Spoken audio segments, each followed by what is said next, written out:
All right, here we go. We are in the geographic background of the New Testament, and we are looking at the nation of Israel, Palestine during Jesus' time. And we started out at Bethlehem, and we have gone through Galilee. Right now we're at the Sea of Galilee, looking at Magdala right there in front of us. And next we're going to the Jordan River. You see at the top here is the Sea of Galilee, and it winds down to the Dead Sea. The Dead Sea is in Judea. As you go south from the Sea of Galilee, to your left, we have Samaria. To the right, we have Perea. And then farther down to the left, we have Judea.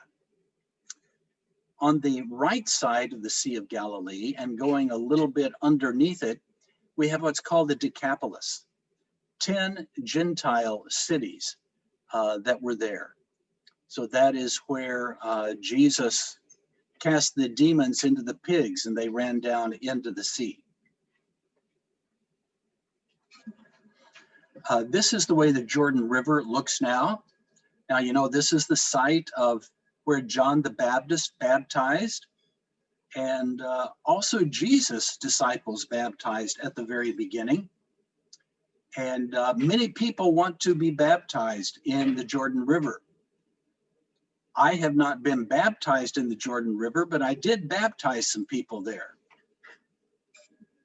And there is another view of it. This is a cross-section of the Jordan Valley, or the Jordan Rift, as it is called. This depressed area here is it's like a long valley. It actually starts in Syria. It goes on down through the Gulf of Aqaba, down into Africa, and it ends in Mozambique, way down in Africa. It's called the Great Rift, and the Jordan Rift is part of that. So to the left, we have the central range of Palestine, and to the right, we have what is now Jordan. Here we are going to Caesarea Philippi. Now this is up in the north. If you go way north of the Sea of Galilee, you will come to this city. Who of you can tell me what happened at Caesarea Philippi? What happened at Caesarea Philippi? So you're Bible scholars, New Testament scholars. Can anybody remember? Is this where Jesus asked his disciples, who do they say I am? Yes. Only because you taught me in the last class. Okay. You've had me before, haven't you? Several times. And yes, this is the area where Jesus asked his disciples, who do people say that I am? This is the way it looks today. When you go there, the most outstanding feature is right in front of you there. It is the cave. This was a place of pagan worship. We won't go into all the details now, but it seems that during Old Testament times, it was a place of Baal worship. After Alexander the Great came in and conquered the land of Palestine, it was a place of the worship of the Greek god Pan. If you see pictures of Pan, he is a human being from the waist up and a goat from the waist down. And they had places there, they had a temple and places there where he was worshipped. And then during Roman times, Philip, the Tetrarch, who was over this area, built a temple to Caesar for Caesar worship. And he named this city Caesarea Philippi. Caesarea for Caesar, Philippi for himself.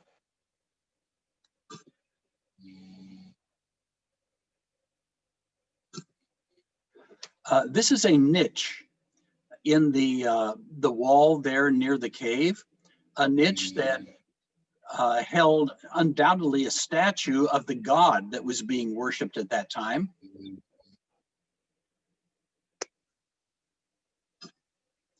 One of the headwaters of the Jordan River is at Caesarea Philippi. And you can see where the water comes out. It used to come out of the cave, but because of earthquakes, it has changed course. And there are 3 headwaters of the Jordan River, and this is one of them there at Caesarea Philippi. Now we will go south. We will go south to Judea. In the upper left part of the map there, we see Jerusalem. And of course, that is in Judea. Jericho is toward the top of the map.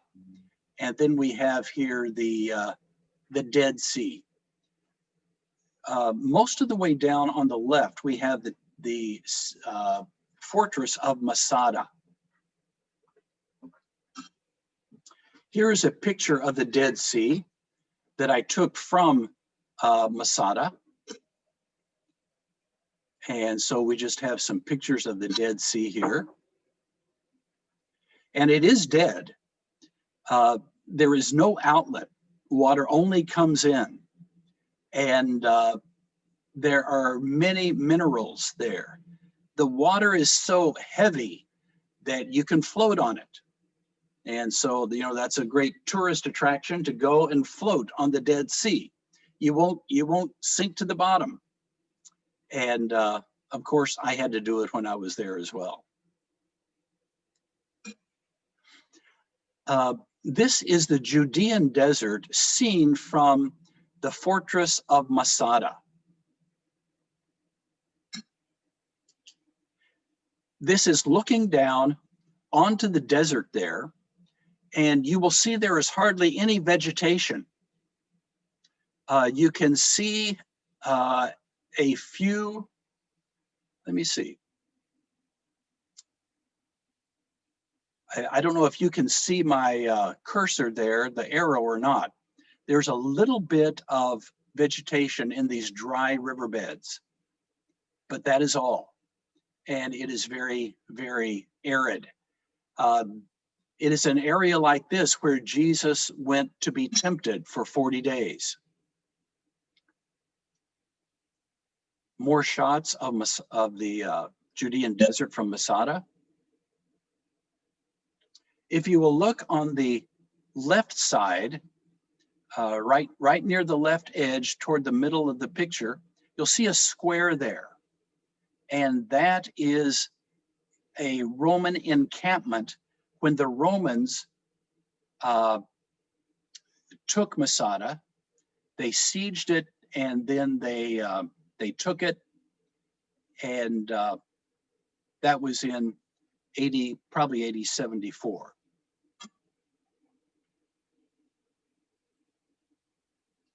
And another shot of the Judean wilderness. Now we will go up to Jerusalem. This is the way that it looks today. That is the Temple Mount, right front center. And that big building there is the Dome of the Rock. It's a Muslim mosque that dominates the Temple Mount. It is where the Jewish temple used to be. Another shot of the Temple Mount.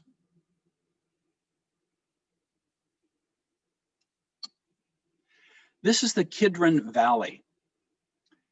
This is the valley that goes on the east side of Jerusalem. Way on the left there, you can see the Jerusalem city wall. The hill that is in front of you there is the Mount of Olives. Now, what is in front of you directly there is a cemetery. If you look over to the left, you can see a church, and that is the Mount of Olives. This is the Valley of Hinnom, or it's known as Gehenna. This is on the west side of Jerusalem, and it comes down and it meets the Kidron Valley, just south of Jerusalem. Now, who can tell me what Gehenna is? What is Gehenna? How is Gehenna normally translated in the New Testament? Can anybody tell Valley me? of Death. I'm sorry? Valley of Death. Valley of Death. Gehenna. Valley of Death. Okay. That certainly would be appropriate. Yes, Bayan? From what I remember reading, they're one of the representations of hell, because it was basically a dump site, and there was always little fires going and heat and bad noxious odors coming up. But that's what I remember. So That's right. That's right. That's why they could relate to what Jesus was saying at the time. Yeah. It was where the city dump was. It also in Old Testament times was where they did child sacrifices. Oh, yeah. And Jesus uses this as a picture of hell, where the worm doesn't die and the fire is not quenched. And so you want to see hell? Well, right there in front of you. I'm sure it looks a little different than when Jesus lived.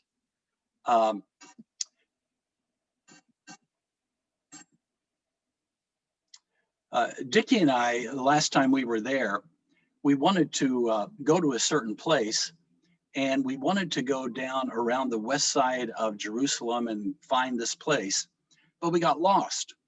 And we got lost in the Valley of Hinnom. And we were trying to find our way. We had GPS, but it didn't help us too much. So we were lost in hell. That was a interesting thing there in the Valley of Hinnom. All right, here is the Mount of Olives. You can see the Jerusalem walls on your left, and straight ahead is the Mount of Olives. Here is the Garden of Gethsemane, the place where Jesus spent the night before his crucifixion, the place where he was arrested, betrayed by Judas. And these are olive trees there. Now, these trees were not there when Jesus was, but they are very old. And from what I understand, the way olive trees reproduce, they don't just go from seeds, but they actually have ancestors. So these trees here may have been the descendants of the trees that were there when Jesus was there 2,000 years ago. I believe some of these trees are like 1,500 years old, very old. This is what some people call the place of the crucifixion, Golgotha. I don't really think it is. The evidence points another direction, but it is a very popular place. It is a place right next to the Garden Tomb. And when people go to Jerusalem, they go to the Garden Tomb, which I, again, don't think is where Jesus was buried, but it's good to go there. It's good to see what a first century tomb would look like, and just realize what Jesus did for us. And even though I don't believe that is where those events happened. Now, here is the Church of the Holy Sepulchre. And this is probably the site of where Jesus was crucified and buried. It has tradition going back at least to the 4th century, and probably all the way to the 1st. There is evidence that that was the traditional site of where Jesus was crucified and buried, and of course, rose again. Another picture of the Church of the Holy Sepulchre and the dome inside. If Christianity has any sacred spots, this would be it for all branches of Christianity.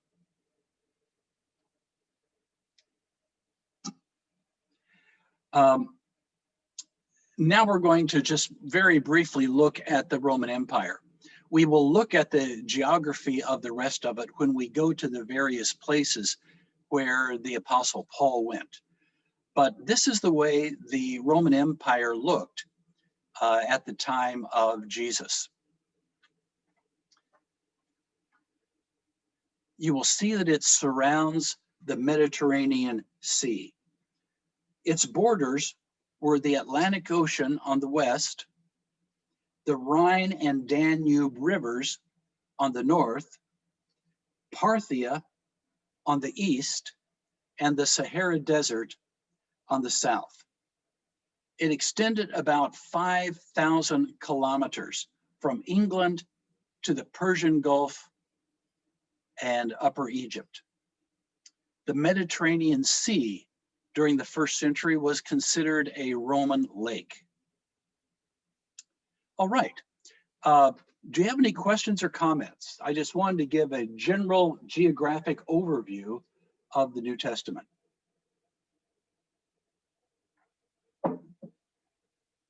Questions, comments?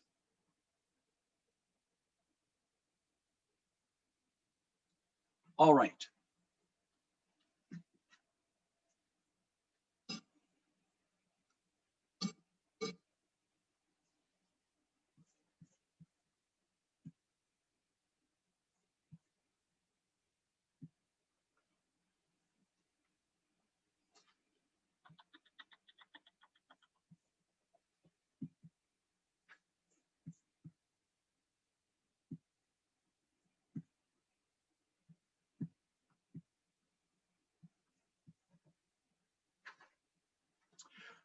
Okay.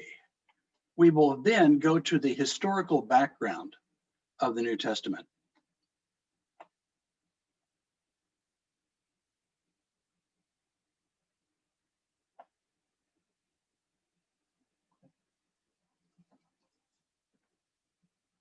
Okay, at this point, we're going to look at the history. What has transpired that led up to the time of the New Testament? Now, it's crucial to understand the background of the New Testament in order to understand its message. When the Old Testament closes,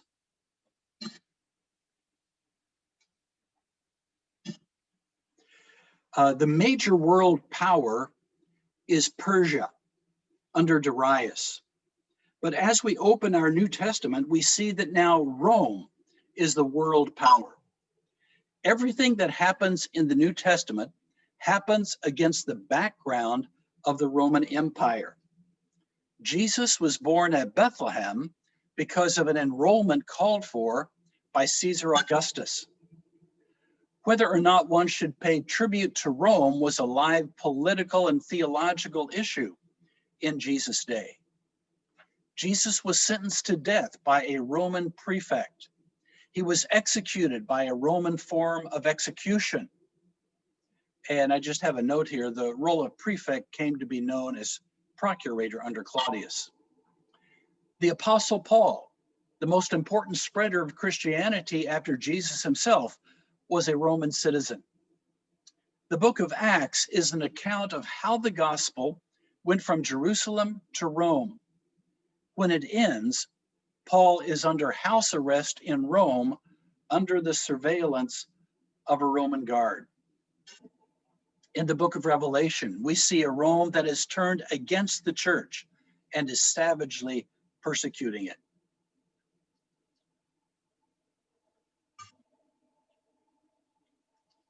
Now, you know from the Old Testament that Babylon conquered the state of Judah in 586 BC. Jerusalem, including the Jewish temple, was destroyed, and much of the population was deported to Babylon. The Jews who went to Babylon didn't give up their Jewish faith.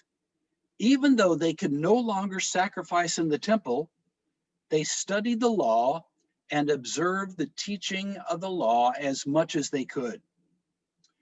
About 50 years after Babylon ended the Jewish state, Cyrus, king of Persia, conquered Babylon. Under Cyrus, the Jews were permitted to turn to Jerusalem, and in time, those who returned rebuilt the temple. During this time, the three pillars of Judaism developed: the sacred writings, or the Old Testament, the synagogue, and rabbinism, that is, the emergence of rabbis, teachers of the law. The priesthood, headed by the family of Zadok, the chief priest under Solomon, wielded the political power at this time in Palestine. It was during this time that we see a dual power structure in Palestine. The area was under the control of Persia, and yet the Jews, the priests, had the political power there. This kind of duality or trinity of a higher power and then the lower power, this lasted into most of the part of the New Testament times. The Persian area came to an abrupt end when Greece came, and the forces of Alexander the Great in the 4th century BC. In 334, Alexander defeated Persia, and in 332, he conquered Palestine. Alexander's goal was to Hellenize or promote Greek culture throughout the world. The process of Hellenization, that is the promotion of Greek culture or the imposition of Greek culture, is symbolized by 5 things that were brought to the conquered countries. It brought the gymnasium, which, by the way, is not just a place to exercise. It was a place of education in the Roman world. The guilds, that is trade associations. The stadium, where athletic contests were engaged in. The theater, and most importantly, the Greek language. Well, Alexander did a complete job. And for the next 1,000 years, Greek culture prevailed in the Mediterranean world. When Alexander died in 323, his kingdom was divided among his 5 generals. Ptolemy got Egypt and southern Syria. Antigonus got northern Syria. Lysimachus got Thrace and Western Asia Minor. Cassander got Macedonia and Greece. And Seleucus got Babylon. And here is a map of how it was divided.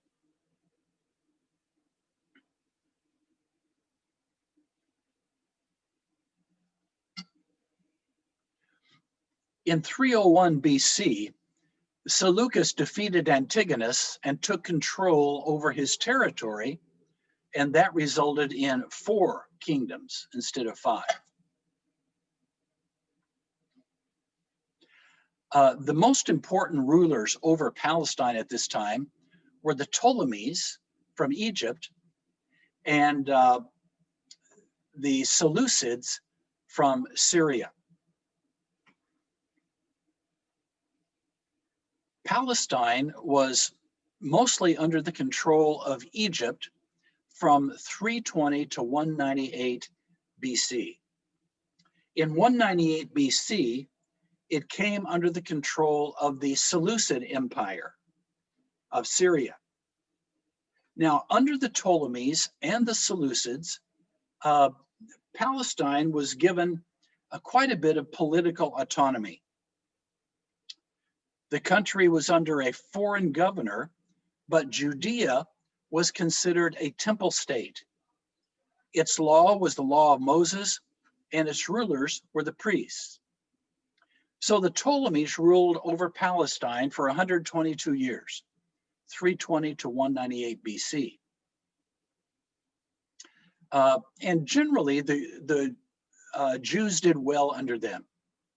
At this time, the Septuagint, the Greek version of the Old Testament, was translated and came into being in Egypt.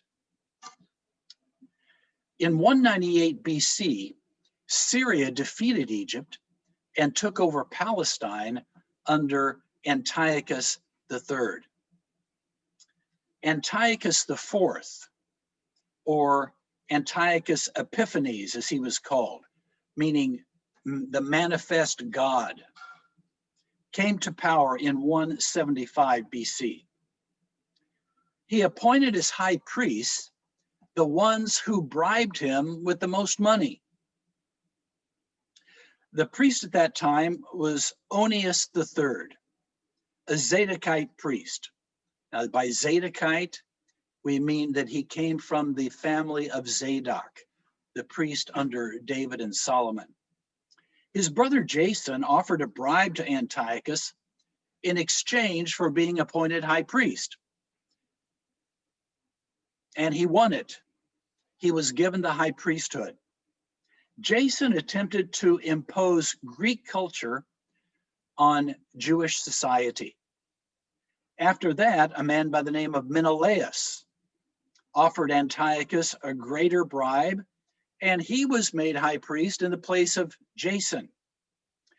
Jason was the last Zadokite priest to serve in Palestine. Now, it's interesting that during this time, the high priests tried to impose Greek culture on the Jewish people. Sort of a really surprising kind of thing that they would do that. Now, Antiochus Epiphanes moved against Egypt, but was stopped by the Romans. When Jason, the one who had been the high priest, heard a rumor that Antiochus was killed in battle, he went back to Jerusalem and overtook Jerusalem. In 168, Antiochus Epiphanes, who was not killed in battle, plundered the temple and began an attempt to stamp out Judaism. So carrying out the rite of circumcision, observing the Sabbath, or possessing the Jewish scriptures, which was punishable by death. Antiochus Epiphanes reinstated Menelaus as the high priest, and Menelaus allowed Antiochus to plunder the temple. Now, the Jews reacted at horror at that, and many of them denied the validity of Menelaus's priesthood. He converted the Jewish temple into a shrine of the Olympian Zeus. He set an image of Zeus on the altar, and he sacrificed a sow, a female pig, on the altar.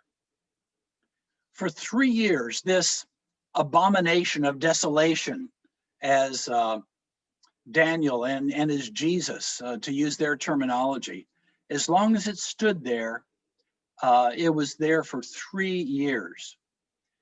During this time, a group of Jews who were zealous for the Jewish law and traditions arose, called the Hasidians, or the pious ones.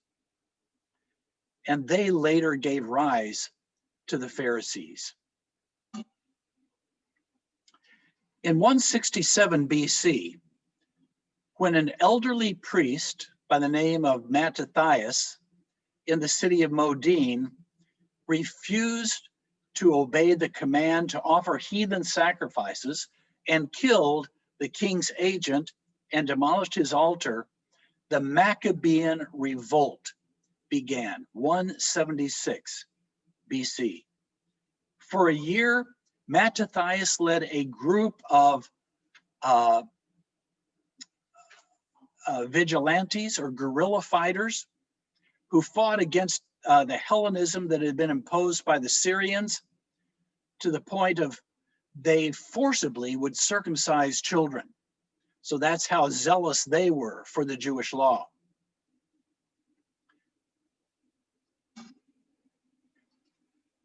The Maccabean revolt got its name from Judas Maccabeus, the hammer, Mattathias's son, who became the first great leader after the death of Mattathias. Judas had quick military successes, and in 164 BC, returned Jerusalem to the rulership of the Jews. Exactly 3 years after the sow was sacrificed on the altar, the temple was cleansed and rededicated. At that time, a new festival was commemorated called Hanukkah, or the Feast of Lights, or the Feast of Dedication, which Jesus celebrated, we see in John 10:22. So Jesus celebrated Hanukkah. He never celebrated Christmas as far as we know, but he celebrated Hanukkah. They said that a miracle took place. They only had a little bit of oil, but they prayed and the oil lasted for 8 days until they could replenish it. And to commemorate that, they began this festival. Now the war continued, and Judas was killed in battle. His brother Jonathan, who was high priest, succeeded him. He carried on the campaign from 160 to 42, and he began rebuilding the walls of Jerusalem. He was assassinated in 142 BC. His brother Simon then succeeded him and won independence for the Jewish state in 142 BC. Simon was made high priest, political leader, and military commander, and this was given to his descendants as well. So with him, the Hasmonean dynasty begins. He was assassinated in 135 BC. For almost 80 years, the Jews experienced political independence. The only time that they would experience that from the destruction of Jerusalem in 586 BC until the middle of the 20th century AD. This small window of time when the Jews were able to rule themselves. Now, from the time of the restoration of the temple, there arose a religious division among the Jews. Those who supported the priests eventually became the Sadducees that we see in the New Testament. Those who opposed the priest rulers were the Hasidians, and they eventually came to be known as the Pharisees. John Hyrcanus, the son of Simon, succeeded him and fought off Ptolemy, and for a while was subjugated by Syria. Now, he was the first Hasmonean ruler that was not from the original family of the Maccabees. So now we're moving away from that original family who started the Maccabean revolt. The term Hasmonean is the name of this dynasty, this rule of king, or rulership of kings, one after the other, that was in power from John Hyrcanus here in 135 BC to Antigonus in 37 BC. That is known as the Hasmonean dynasty. It comes from the name of the great-grandfather of Mattathias, whose name was Hasmoneus. So Hyrcanus captured and forced Judaism upon Idumea. Idumea was the territory right south of Judea.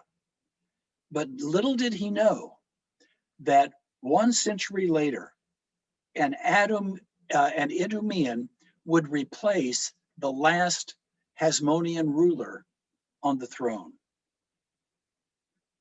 He also added Samaria and part of Galilee to his kingdom.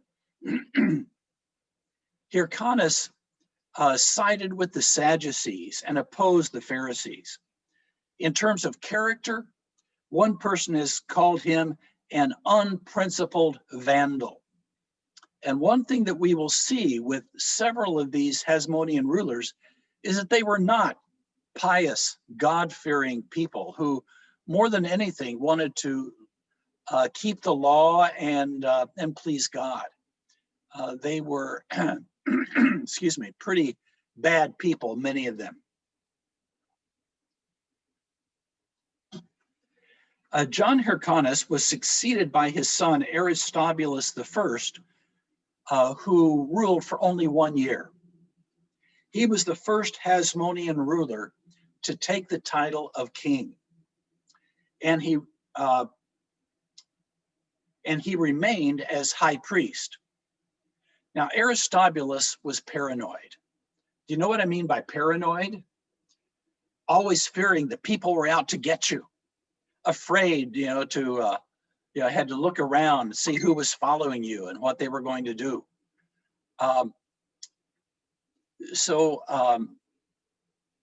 He was paranoid.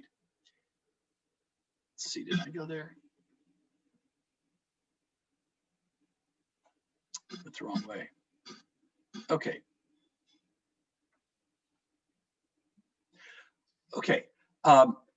He had his brother Antigonus killed and imprisoned his mother, whom he also killed, and he imprisoned 3 of his other brothers. And that's one that we're going to see, not only among the Jewish rulers, but also the Roman rulers, is this paranoia, this fear that somebody's trying to take their place.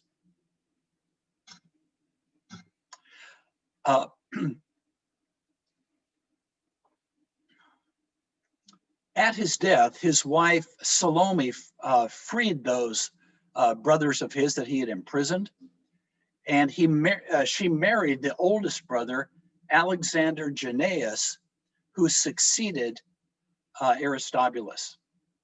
Under Alexander Jannaeus's leadership, the kingdom was greatly enlarged to the point that it was as great as it was under David and Solomon.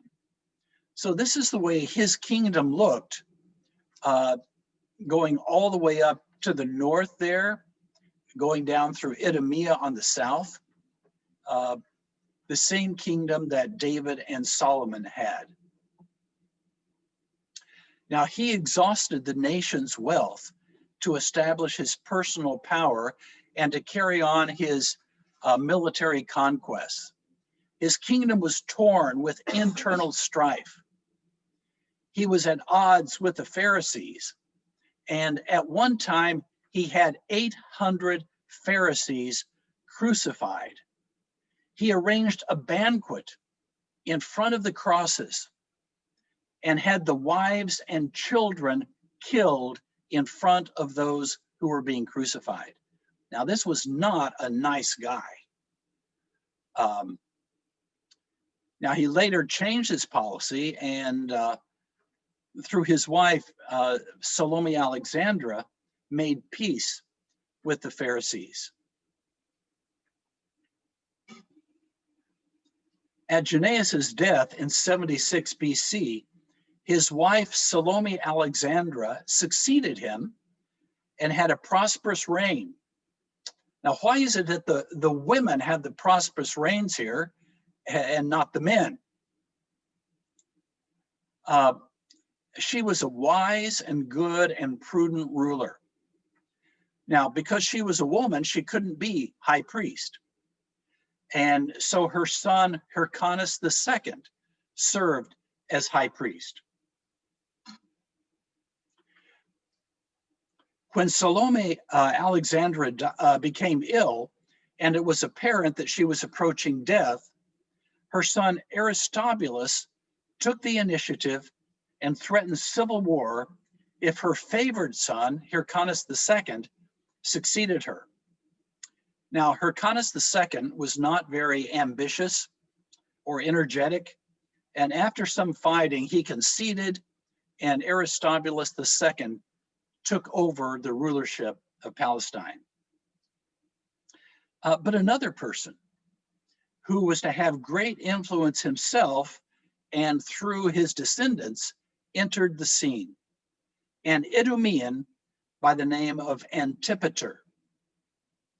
He had great ambitions and incited Hyrcanus II to try to take the throne away from Aristobulus. To settle the civil strife, the Romans intervened in 63 BC and backed Aristobulus II's brother, Hyrcanus II. At this time, the Roman general Pompey did something that left an indelible mark on the Jewish people, something that no Gentile ruler had ever done before. He entered not only the temple, but he entered the Holy of Holies, and his trespass was never forgotten. When the Romans stepped in, Jewish independence came to an end. From then on, Palestine was under the domination of Rome. In 48 BC, Julius Caesar defeated Pompey. Julius Caesar appointed Antipater, this Idumean, as the prefect of Judea. So he was given rulership over Judea. He reconfirmed Hyrcanus II as high priest and gave him the title Ethnarch of the Jews. Behind the scenes, Antipater was really the power behind the throne. Antipater appointed his son Phasael as the governor of Jerusalem, and his son Herod, we will hear that name quite a bit, as governor of Galilee. In 43 BC, Antipater was assassinated, and his sons Herod and Phasael took his place of control. In 40 BC, the Parthian armies moved in from the east and captured Jerusalem, killing Phasael and Hyrcanus. The Parthians put Antigonus II, the nephew of Hyrcanus, in power.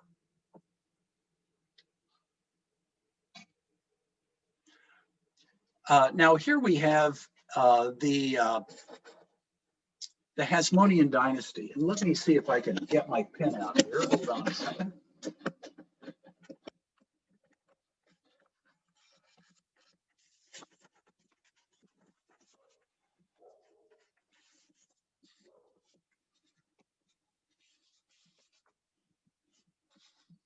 And let's see if we can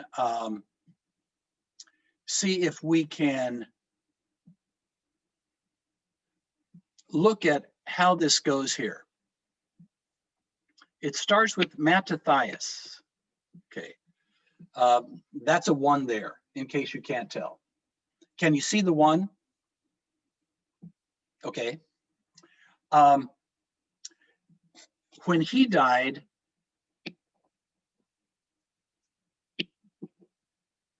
well, it's not coming through. Let's see.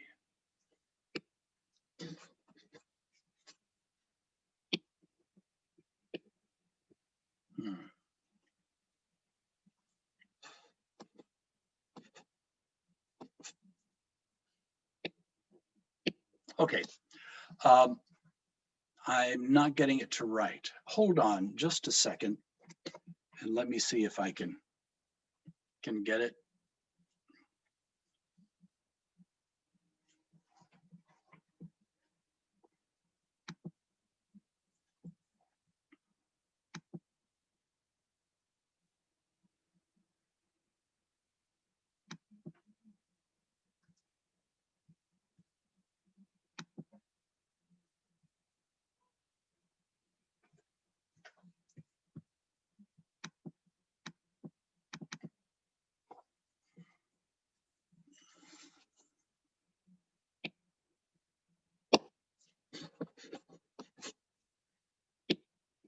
Well, I can't get it to work.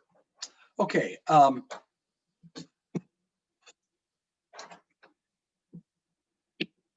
Okay, there it worked. That 2 is for the second in line here. Started with Mattathias and went to Jonathan, or went to Judas, and then to Jonathan is number 3, then to Simon, number 4, to John Hyrcanus then is number 5, Aristobulus the first is number 6, Alexander Jannaeus is number 7, Salome Alexandra is number 8, Aristobulus the second, Hyrcanus the second is number 9, Aristobulus the second is number 10, and Antigonus is number 11. So that is the order in which they appear. If we could do it on the next one, let me see if I can do it here. Matthias, number 1. Judas, number 2. Jonathan, number 3. Simon, number 4. John Hyrcanus, number 5. Aristobulus, number 6. Alexander Jannaeus, number 7. Salome Alexandra, number 8. Hyrcanus the second, number 9. Aristobulus the second, number 10. And Antigonus, number 11. So that is the order in which they go.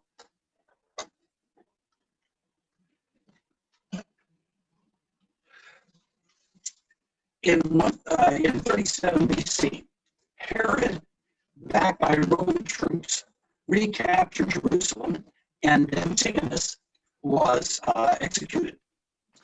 So your audio is going. I'm sorry?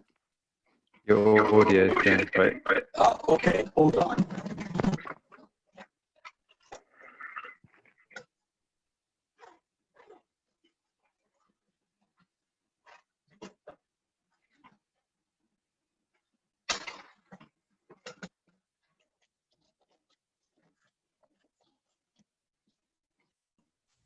I think you're on mute.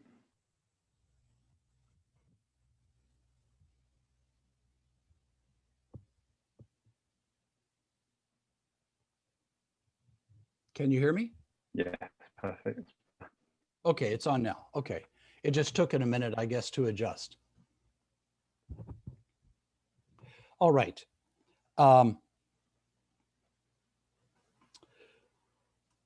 Okay, with the death of Antigonus, that number 11 on those charts that we had there, the Hasmonean dynasty came to an end.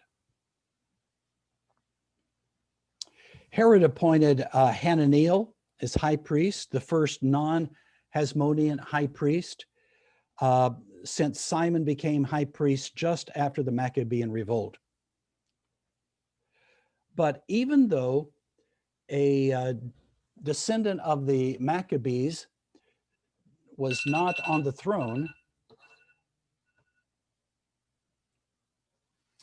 Herod married Mariamne, the daughter of Hyrcanus II, and so he married into the Hasmonean family.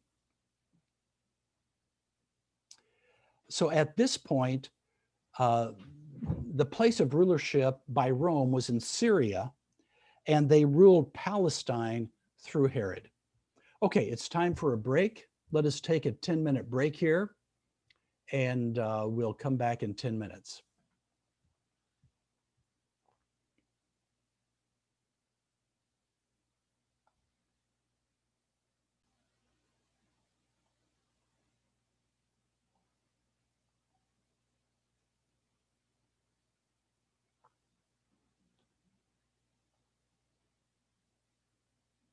Now, Herod managed to keep on good terms with the Roman rulers during this time as they succeeded each other by casting his support to the winners.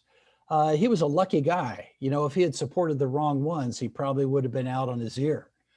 But he supported the winners. Herod was a Hellenizer. He built great buildings, including palaces for himself, gymnasiums, baths, marketplaces, all the trappings of Greek culture. But his greatest project was the rebuilding of the temple in Jerusalem. In 20 BC, he began dismantling and replacing parts of the existing temple. And since only priests could go into the holy place, into the tabernacle there, they used priests as construction workers in building that part of the temple. But Herod's reign was marred by suspicion and fear. His jealousy and violence kept his reign in turmoil. Again, we have the paranoia that we saw earlier. He put to death his wife, Mariamne I, his mother, Alexandra, and her two sons, Alexander and Aristobulus, as well as other relatives. Herod kept the dietary regulations of the Jews, and so that meant that he would never eat pork. And so it became a saying that it was safer to be Herod's pig than to be his son. He didn't kill his pigs, but he did kill his sons. But he was never really accepted by the Jews. As the Jews came to seek a messianic figure, Herod became more uneasy. And this explains Matthew 2:16-18, where it tells us that Herod had all the young boys, 2 years of age and younger, in Bethlehem killed because he wanted to make sure that this person born King of the Jews would not take his place. After all, what was Herod's title? It was King of the Jews. When Herod's death approached, he had the leading Jews imprisoned, and he ordered that when he died, that they be executed, so that instead of being rejoicing when he died, there would be mourning. But against his orders, when he died, they were released. This is the sarcophagus of Herod the Great. You know, a sarcophagus is something that they put the body into after a person dies. This is the one of Herod the Great. It's amazing that we have this today. In his fifth will, Herod had chosen Antipas to succeed him as king of the Jews. Antipas was his son. But then he changed his mind, and in his sixth and final will, he appointed Aristarchus over Samaria, Judea, and Idumea with the title king, and Antipas and Philip as tetrarchs. After Herod's death in 4 BC, both Archelaus and Antipas appealed to Caesar Augustus to become the king of the Jews in place of their father. Augustus divided the kingdom among them and their brother Philip.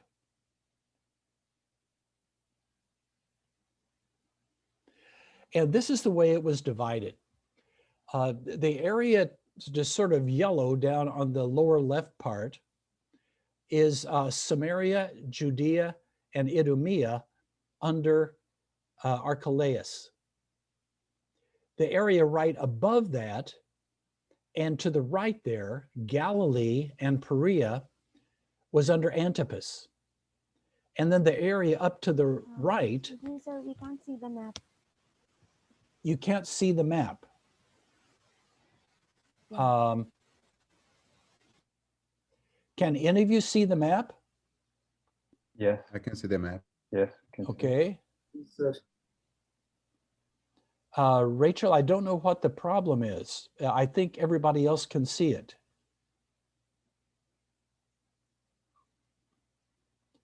Is there anybody else who cannot see the map? If you can't see it, wave. Okay, Rachel, I think everybody else can. I'm not sure what the problem is. Maybe it's the internet. It's slow or something. All right, go ahead and try to get it up.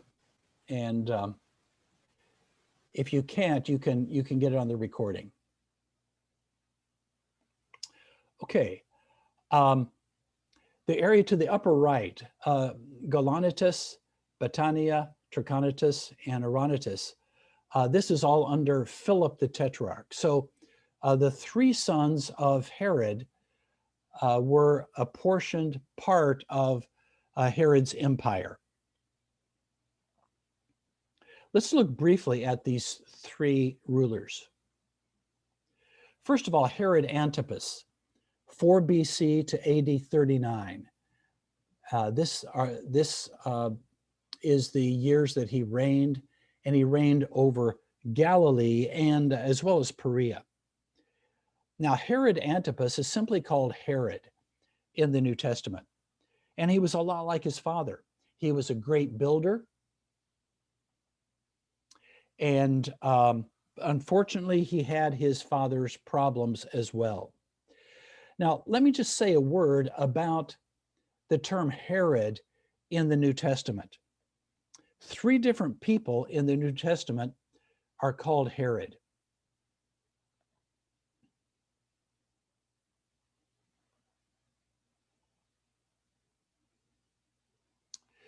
We first of all had Herod the Great.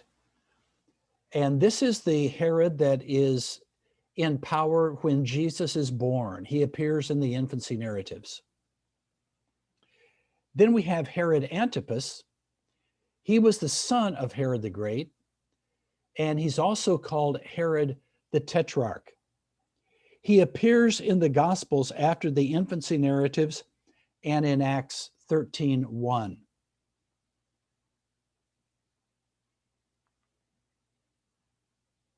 We also have Herod Agrippa I. He was the son of Aristobulus and the grandson of Herod the Great. He's mentioned in Acts 12. There is also Herod Philip, and he was the half-brother of Antipas, Archelaus, and Philip the Tetrarch. He was the first husband of Herodias. He is just mentioned in the New Testament, or he is mentioned, but he's just called Philip and not Herod Philip. And then we have Agrippa II, the son of Agrippa I. He's not called Herod, but he is called King Agrippa in Acts 25 and 26. Now, Antipas was married to a lady by the name of Phasaelus, the daughter of Aretas, the Nabatean king. So if we, let me just go up to that map again. Okay, if you look at the right side down to the lower part, it says Nabateans. It was the ruler of the Nabateans. It was his daughter that Herod Antipas married. Okay, so we have the daughter of the king of the Nabateans married to the ruler of Galilee. I'm going the wrong way here.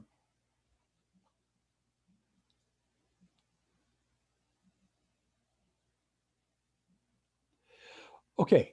While he was in Rome, Antipas met and fell in love with Herodias, the wife of his half-brother Herod Philip, and the daughter of his half-brother Aristobulus.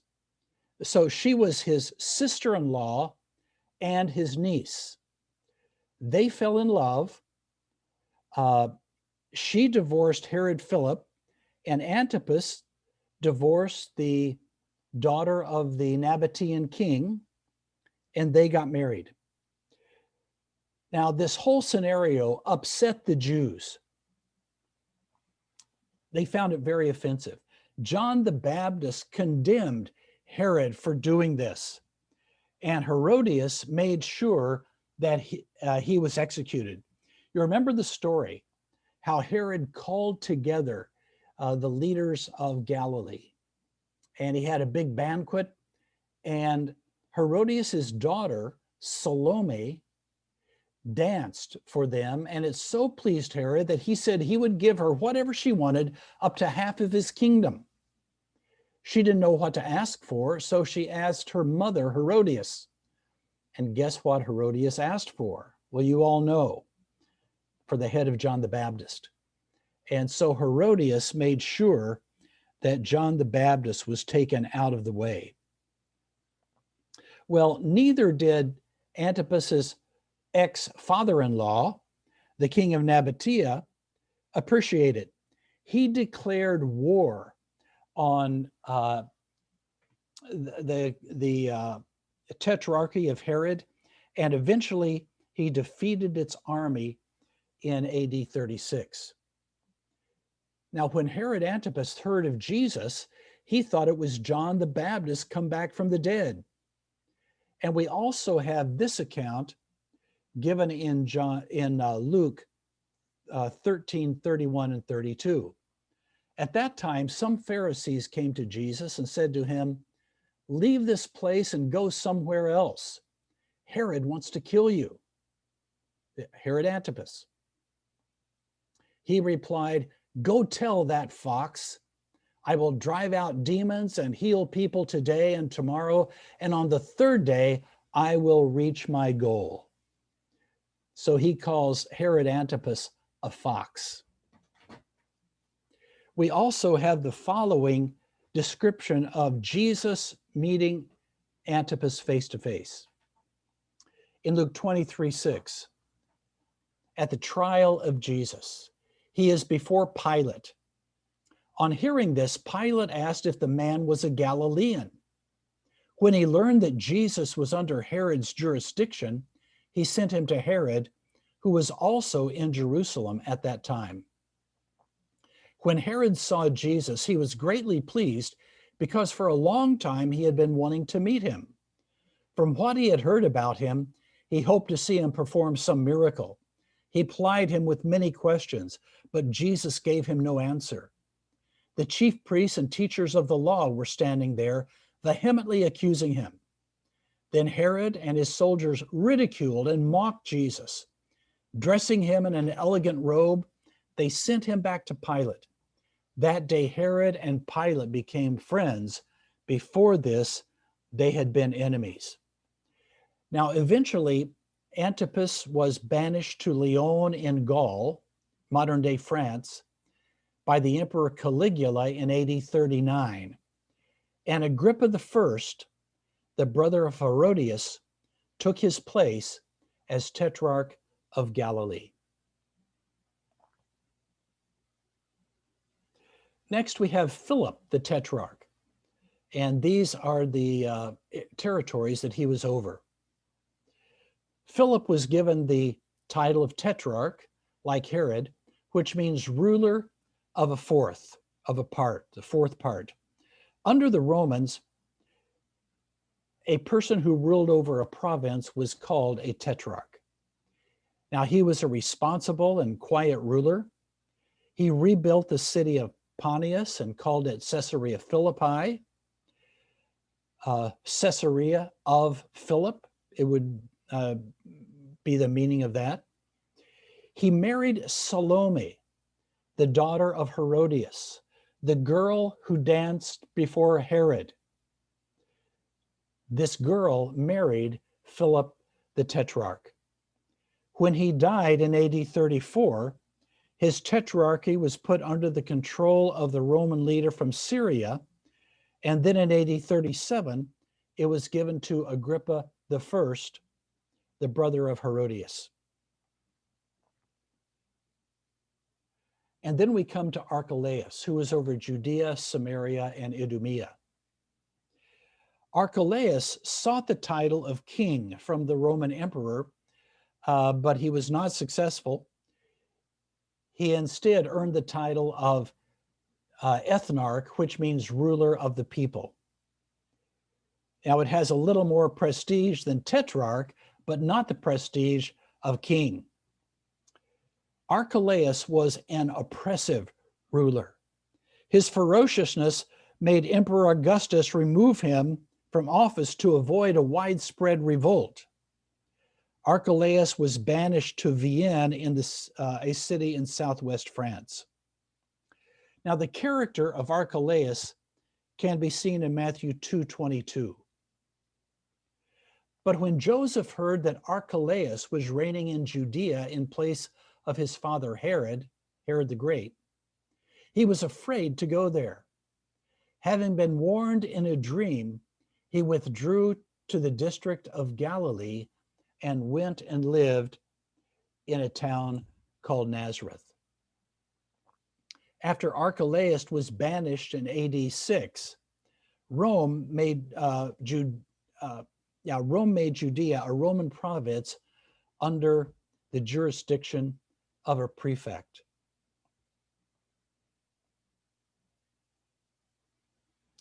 Now we have seen that Philip the Tetrarch's territory was given to Agrippa in AD 37. Then Herod Antipas's area was given to him, and in AD 37, Judea, which was under the Roman prefect, was also put under Agrippa I, so that he ruled over the same territory that his father Herod the Great had ruled over. So Herod the Great rules over Palestine. It's then divided into 3 parts, given to his sons, and then one by one, they are given to Herod's grandson, Agrippa I. Now, Agrippa I was a strict Jew and a persecutor of Christianity. He executed James, the brother of John, and he would have executed Peter if the miraculous deliverance that's recorded in Acts hadn't happened. Agrippa suddenly died, and the early church saw in it the judgment of God. And this is what Acts 12 says. Then Herod, and that's Herod Agrippa I, went from Judea to Caesarea and stayed there a while. He had been quarreling with the people of Tyre and Sidon. They now joined together and sought an audience with him.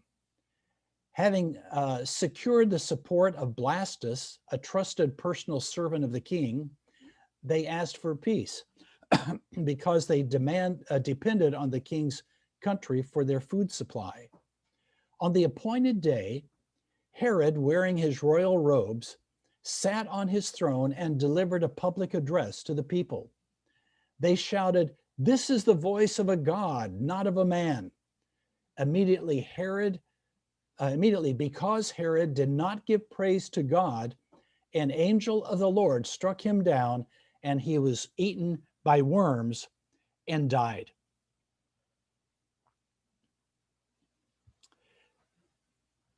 On Moodle, you have the account in Josephus of Herod's death.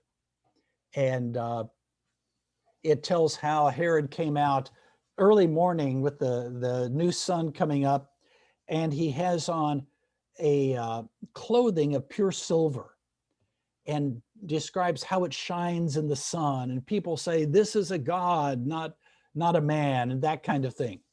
Well, this is the New Testament version of what Josephus tells about. But I would encourage you to go there onto Moodle and read it for yourself. After the death of Herod Agrippa I, Judea went back under the control of Roman procurators or prefects. His son Agrippa I was made ruler of some outlying territories around 53, but Agrippa II was a minor player when it comes to ruling there. So This is the Jewish leadership that we have had. Now it is under the control of the Roman prefects, the most famous of which is Pontius Pilate. Do you have questions or comments here before we go on?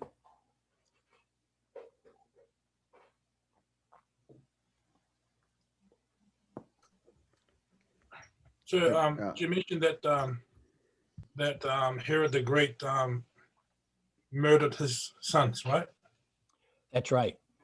And what happened to these guys? To these other sons here?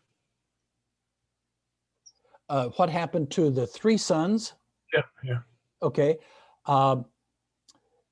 They were all banished by Rome. So they were banished, they were taken out of office one at a time.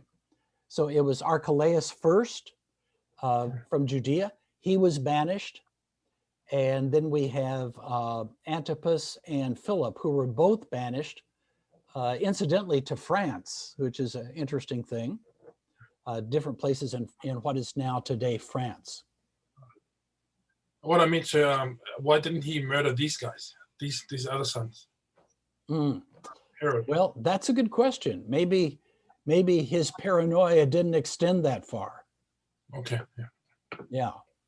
I can't really tell you why these escaped the sword and the others didn't. Yeah, thank you, sir. Okay. Other questions or comments? Yes, sir. I have a question. Yes. It is more like a clarification Okay. because these old dynasties started from the Maccabees, right? Yes. But is it possible to trace Maccabees descendants from the David ruleship, like that bloodline, or they are not related to David at all? Yeah, they were not related to David. Interesting. Okay. Yeah, I'm not sure what tribe they were from. I suppose that information is available, but I don't know. I don't know. Yeah. Okay. Thank you. Bayan? Two separate questions. One, has anyone done any genetic studies on any bone material left over from within the sarcophagus? That would be an interesting study to see if anybody's still around. And the second question is, when they rebuilt the second temple, they had to prove that they were Levites to be part of the priesthood. Do you think any of these kings did the same thing?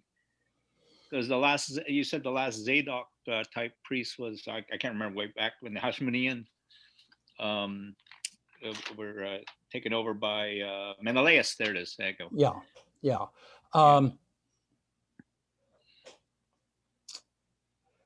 I don't know that is an issue. Mm-hmm. Because when the Maccabees overthrew the Syrians there, they were the ones who did it. So they were the ones who had control. And I don't know of them being questioned, are you a descendant of David? Right. Yeah. And as far as DNA studies, I don't think any of that is available. Wow. After 2,000 years, I don't think there's any there that is still available. They could do the ribosomal DNA, but again, that's just just science. Okay. Be curious. Yeah. Any other questions, comments? Yes, sir. Yes. I presume we can write our research paper on any of these aspects of history that we're learning about now. You can. Great. Yes. Thank you. Mm-hmm.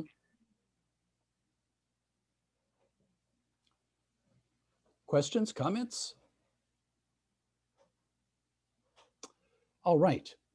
Let us look briefly at the Roman prefects and procurators. Most of the prefects are not mentioned in the Bible. The best well-known is Pontius Pilate. When you read the books about Pilate, you will see that sometimes he's called a procurator, sometimes he's called a prefect. I realize that may be nitpicking as to what his title is really supposed to be. The term prefect was changed to procurator later on. But lest there should be any doubt about Pilate's title, it was resolved when an inscription was found in Caesarea that mentions Pilate as a prefect. And here is the inscription. This is the actual inscription that's in the Israel Museum in Jerusalem. And in it, it calls Pilate the prefect. You can see part of it is gone. It's no longer available. But it reads, building in honor of Tiberius, Pontius Pilate, prefect of Judea. But even the description in the Israeli Museum gets it wrong. Because look at what it says. Pontius Pilate, procurator of Judea. It's prefect. So even the inscription right there in the museum is wrong. Now, Pilate didn't get along well with the Jews. His administration was corrupt. He was guilty of excessive violence against the Jewish people. He did several things that were offensive to the Jews. One of those things was bringing Roman standards into Jerusalem. The standards were poles. It was like a flag, and it was probably topped with the Roman eagle. In response, the Jews rioted, and Pilate had to remove the standards. He also brought shields that were made in honor of Tiberius, the Roman emperor, into Herod's palace. The shields probably bore Tiberius's image and proclaimed him to be God. Again, this was very offensive to the Jews, and Pilate had to remove the shields. In Luke 13:1, it tells of some Galileans whose blood Pilate mixed with their sacrifices. Now, we don't have the details here, but it appears that Pilate sent troops into the temple and had some Jews from Galilee who were offering sacrifice slaughtered, and their blood mixed with the blood of their sacrifices. At the trial of Jesus, the turning point in Pilate's decision to have Jesus crucified was when the Jews say, if you let him go, you will not be a friend of Caesar. It was very coveted to be called friend of Caesar. And if they were to allow this person who was being accused of being a rebel, if Pilate let him go, that wouldn't be looked upon well by Caesar, and Pilate would not be considered Caesar's friend. It was at that point that Pilate gave Jesus over to the Jews, or to the Roman soldiers, to crucify. Eventually, Pilate's behavior caught up with him, and he was recalled to answer to Tiberius. But before he got to Rome, Tiberius died, and we hear no more of Pontius Pilate. The two procurators that are mentioned in the New Testament were Felix and Festus, and Paul appeared before both of them. Felix was married to Drusilla, who was part of the Herodian family. He was a poor ruler, and nothing that Festus could do afterwards could save the situation.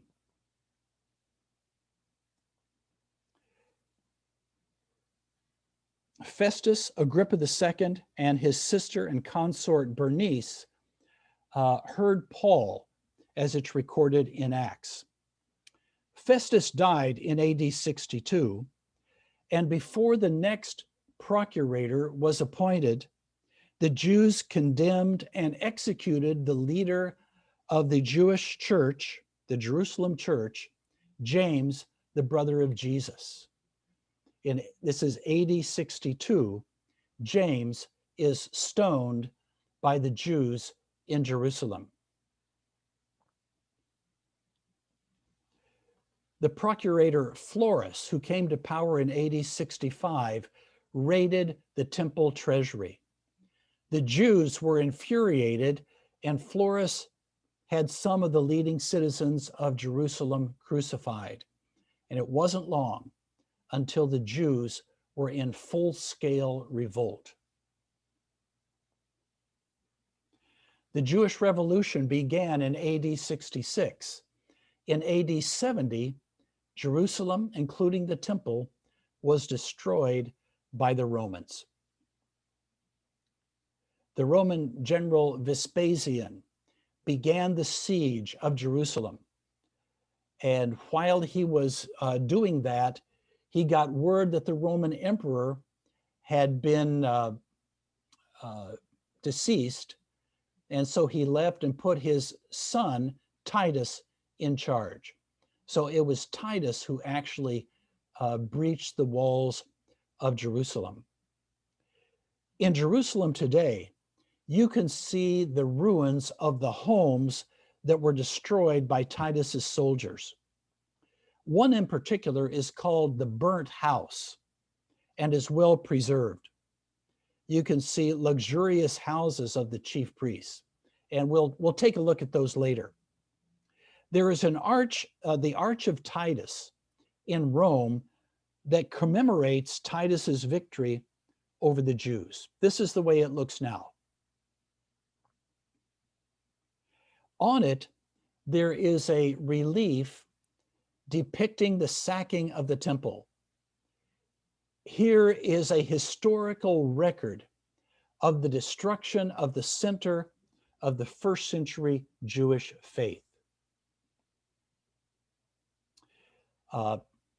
Here is that depiction of the soldiers raiding the temple, taking off the menorah and other things from the temple. You know, when we see ruins today of ancient cities, they're all white. They're all colorless.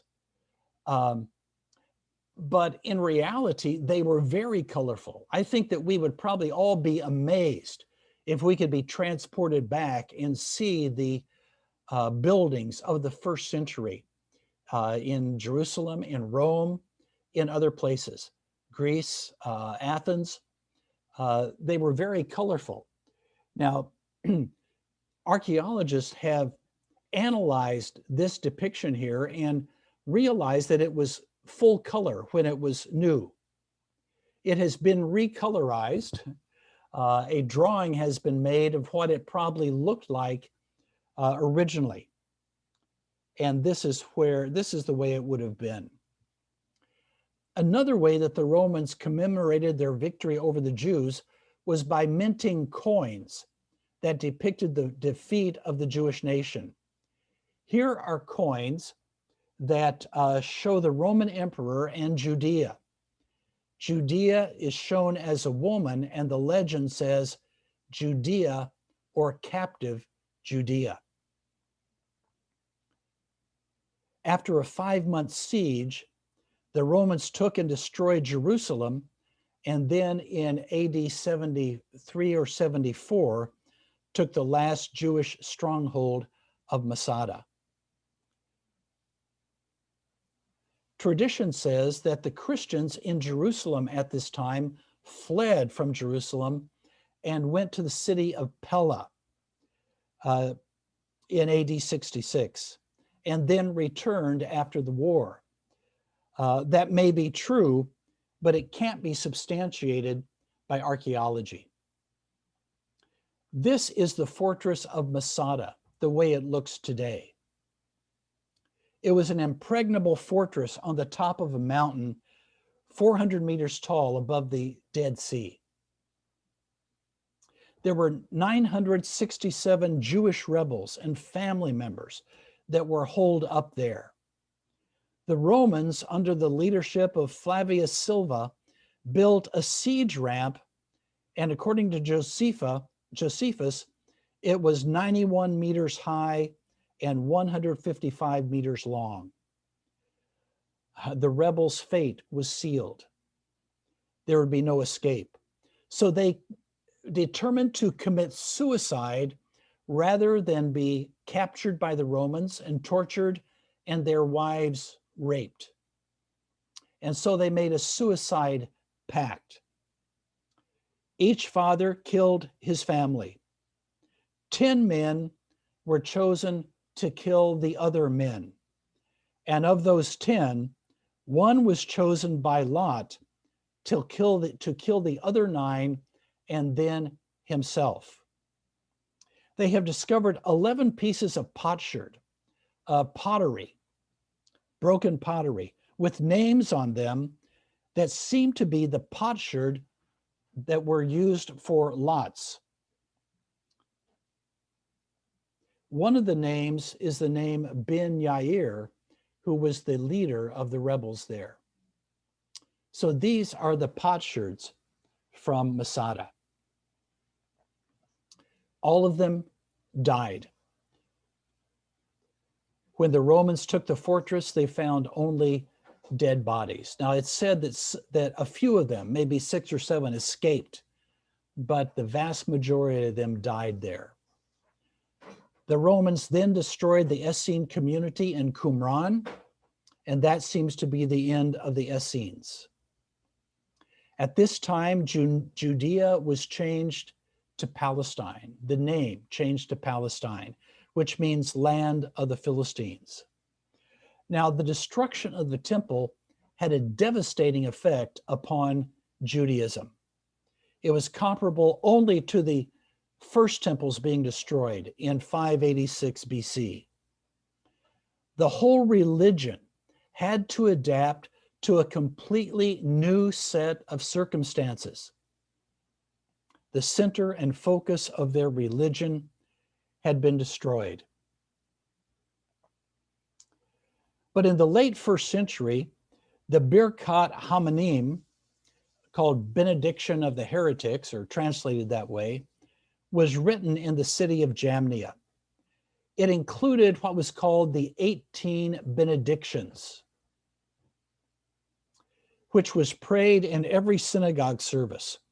One version of it said, "As for the apostates, let there be no hope, and in judgment cause the kingdom of arrogance soon to be destroyed. Blessed are you, O Lord, who humbles the proud." Another version of this said, "Let Nazarenes and heretics perish in a moment, and let them be blotted out of the book of the living, and let them not be written with the righteous." Now you can see that this is not a blessing, but it's a curse. It had the effect of expelling Christians from the worship of the synagogue and deeply dividing the Jews and the Christians.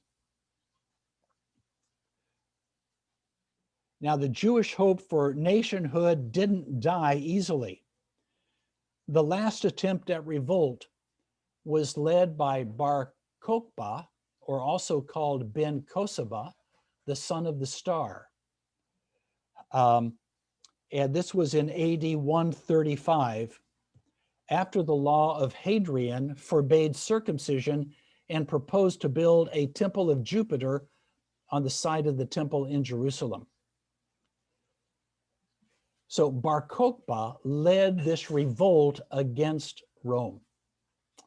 It's hard to believe that the Jews would think still that they could defeat Rome. Bar Kokhba was captured, and Jerusalem became a Gentile city. Jerusalem was rebuilt on a Roman plan, and the temple of the Roman god Jupiter was erected where the Jewish temple had been, and Jews were banned from the city by penalty of death. Now, there were Christians still there, but the Jews were banished. So even after the destruction of Jerusalem and Bar Kokhba's revolt, there was still a Christian presence in Jerusalem that was mostly uninterrupted until the time of Constantine. And this substantiates the tradition that the Church of the Holy Sepulchre was the site of Jesus' crucifixion and burial. All right, our time is up. Let me just ask if you have any questions right before we go. I know I have given you a lot of names and a lot of dates. Here we are setting this, the setting for what we see in the New Testament. This is the historical background. Questions, comments? Excuse me, sir. Yes. Excuse me, sir. Should we remember all these things, all these names and dates for the exam? Remember the ones that are in the PowerPoints. Okay. I gave you a lot of material that's not in the PowerPoints. I hope that you remember that as well, but be sure to remember that which is in the PowerPoints. Other questions, comments? All right. We will see you in 2 days. The Lord bless you. We'll see you then. Thank you, sir. Thank you very much, sir. Thank you, sir. Thank you, sir. Thank you very much. sir.